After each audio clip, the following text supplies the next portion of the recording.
Good morning guys. আশা করছি তোমরা সবাই অনেক ভালো আছো। তো চলো আজকে সকাল থেকেই ব্লগটা স্টার্ট করলাম।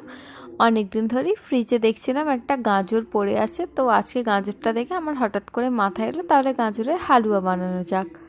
যদিও এর আগে আমি হালুয়া কোনোদিনই বানাইনি, তো বিয়ের আগে অনেকবারই খেয়েছি কারণ আমার বোন বানাতো।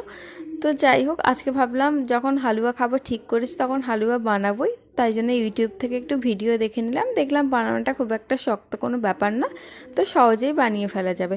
তো চলো আমি হালুয়াটা বানাচ্ছি আর তোমাদের সাথেও রেসিপিটা শেয়ার করছি।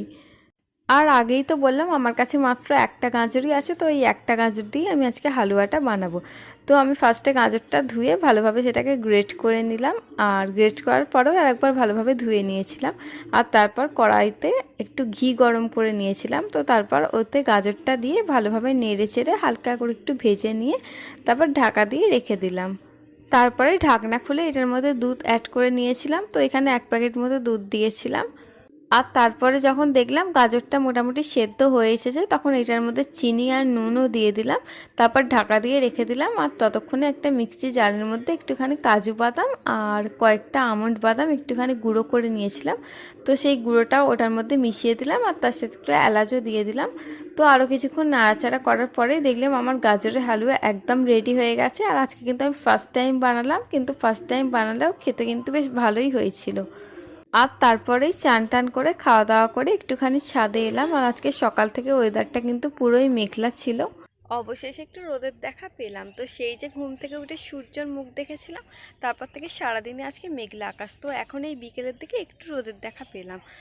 তো চলো তাই জন্য ছাদে চলে এসেছি। আর চুলটা আজকে শুকায়নি, তো চুলটা এখন হালকা হালকা ভিজে আছে, তো শুকিয়ে নেবো বলেই ছাদে এসেছি।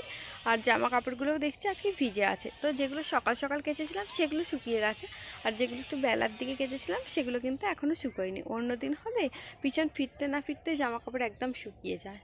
ছাদে তো বেশ অনেকক্ষণই রইলাম, প্রায় আধ ঘন্টা মতো। আর এখন বাজে পুরো 4:30। তো এবার জামা কাপড়গুলো তুলে নিয়ে নিচে চলে যাব। যেগুলো শুকিয়েছে শুকিয়েছে, আর যেগুলো শুকায়নি সেগুলো নিচে গিয়ে দিয়ে দেবো। তারপরে একটুখানি শোবো। তো চলো সন্ধেবেলা আবার তোমার সাথে দেখা হচ্ছে।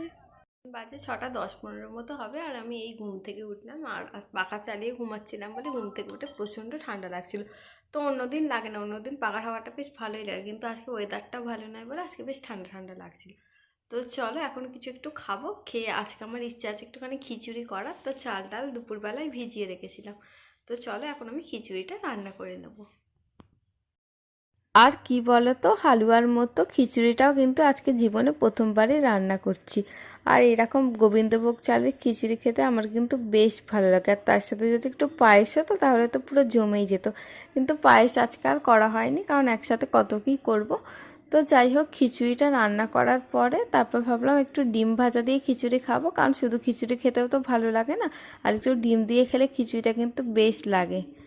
তো চলো আজকের ব্লগটা তাহলে এখানেই শেষ করছি। দেখা হচ্ছে আবার নেক্সট ব্লগে। ততক্ষণের জন্য সবাই ভালো থেকো। Tata, good night.